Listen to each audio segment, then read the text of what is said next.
Audio Jungle. Assalamualaikum warahmatullahi wabarakatuh. Salam sejahtera bagi kita semua. Halo semuanya, bagaimana kabarnya hari ini? Semoga selalu dalam keadaan sehat ya. Hari ini kita akan mempelajari materi dinamika kelompok sosial. Apakah kalian sudah siap? Kita simak yuk videonya. Sebelumnya, kita telah belajar kelompok sosial. Nah, materi kali ini juga memiliki keterkaitan dengan kelompok sosial. Kira-kira ada yang masih ingat apa itu kelompok sosial? Komen di bawah ya. Dinamika kelompok sosial. Dinamika kelompok sosial berasal dari kata dinamika dan kelompok. Dinamika memiliki arti interaksi atau hubungan antar kelompok satu dengan kelompok yang lainnya. Sedangkan kelompok merupakan sekumpulan individu yang saling berhubungan dan memiliki tujuan. Lalu, bagaimana sih dinamika kelompok sosial dalam kacamata sosiologi? Dalam sosiologi, dinamika sosial diartikan sebagai seluruh perubahan dari seluruh komponen masyarakat dari waktu ke waktu.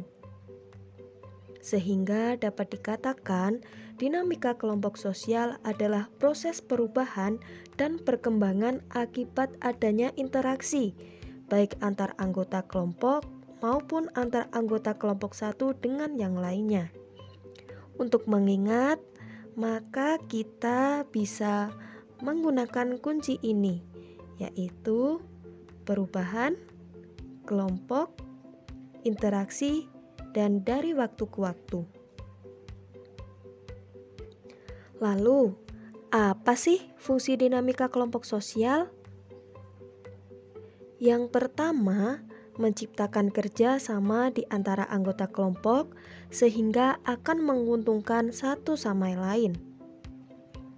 Yang kedua, memudahkan menyelesaikan pekerjaan yang dihadapinya.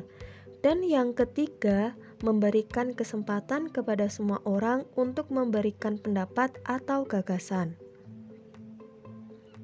Dalam hal ini, ada dua indikator untuk mengukur dinamika kelompok sosial. Yang pertama, ada adaptasi kelompok. Proses ini akan berjalan lancar ataupun berjalan dengan baik jika setiap individu dan kelompok memiliki keterbukaan dalam menerima informasi baru.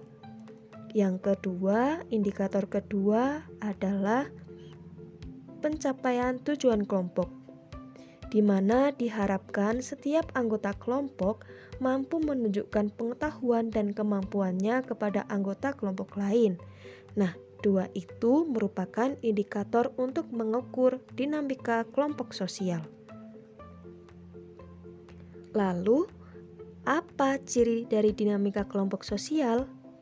Nah, yang pertama, terjadinya gejala sosial yang mengarah pada perpecahan. Ciri yang kedua, tersusunnya perubahan struktur sosial di masyarakat dari sebelum dan sesudahnya terjadi dinamika. Yang ketiga, terbentuknya perubahan sosial baru. Dan yang keempat, menentang aturan dan nilai sosial di masyarakat. Nah, kemudian ada faktor yang mempengaruhi proses perkembangan kelompok, yaitu ada faktor intern dan faktor ekstern. Mari kita bahas satu-satu. Yang pertama ada faktor intern atau dari dalam, yaitu konflik antar individu atau sebagai akibat adanya ketidakseimbangan kekuatan dalam kelompok tersebut. Konflik yang terjadi di suatu kelompok itu dapat menyebabkan keretakan dan berubahnya pola hubungan sosial. Misalnya saja, seseorang yang merasa in-group di suatu kelompok sosial karena terdapat konflik, maka menjadi out-group di kelompok tersebut. Hal ini dapat dikatakan bahwa konflik itu dapat menyebabkan terpecahnya suatu kelompok sosial. Nah, faktor yang kedua apa? Itu adanya perbedaan kepentingan sehingga menimbulkan ketidakadilan atau ketidakseimbangan pada anggota kelompok. Ketika dalam suatu kelompok terdapat perbedaan kepentingan, maka kelangsungan kelompok tersebut dapat terpecah. Contohnya, anggota kelompok yang merasa tidak sepaham akan memisahkan diri dan bergabung dari kelompok lain yang sepaham. Lalu, apa faktor yang ketiga? Yaitu adanya perbedaan paham dari tiap anggota kelompok dalam upaya memenuhi berbagai tujuan kelompok. Perbedaan paham yang terjadi antar anggota kelompok itu dapat mempengaruhi kelompok sosial secara keseluruhan. Hal ini berpengaruh juga pada perbedaan pandangan pada setiap anggota kelompoknya. Sehingga ketika anggota kelompok itu memiliki perbedaan pandangan atau perbedaan paham, maka kelangsungan anggota kelompok tersebut akan terpecah. Lalu, apa saja sih faktor eksternnya? Yang pertama, ada perubahan situasi atau keadaan di mana kelompok tersebut hidup. Adanya perubahan situasi sosial seperti pemekaran wilayah, masuknya industrialisasi di desa, dan adanya penemuan-penemuan baru. Misalnya, setelah mengalami industrialisasi, terjadi pergeseran nilai-nilai dan pola hubungan pada masyarakat desa. Contohnya saja, nilai-nilai gotong royong yang berubah menjadi nilai individualistis. Hal ini terjadi pada desa-desa yang mengalami industrialisasi. Nah, faktor yang kedua, adanya pergantian anggota kelompok akan mempengaruhi perubahan kelompok. Misalnya saja pergantian pemilik kekuasaan atau perubahan kebijakan yang dilakukan pemilik kekuasaan dapat menyebabkan perkembangan kelompok-kelompok sosial dan masyarakat. Dan faktor yang ketiga, ada perubahan situasi sosial ekonomi kelompok. Perubahan situasi ekonomi dapat menyebabkan suatu kelompok sosial berkembang.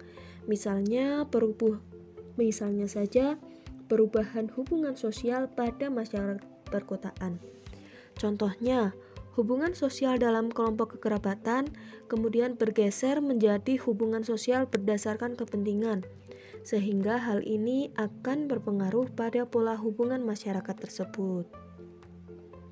Nah, bagaimana? Apakah kalian sudah paham dengan dinamika kelompok sosial? Jika sudah, komen saja ya di bawah saya sudah begitu. Cukup sekian pembelajaran hari ini. Atas perhatiannya saya ucapkan terima kasih dan sampai jumpa lagi. Dah.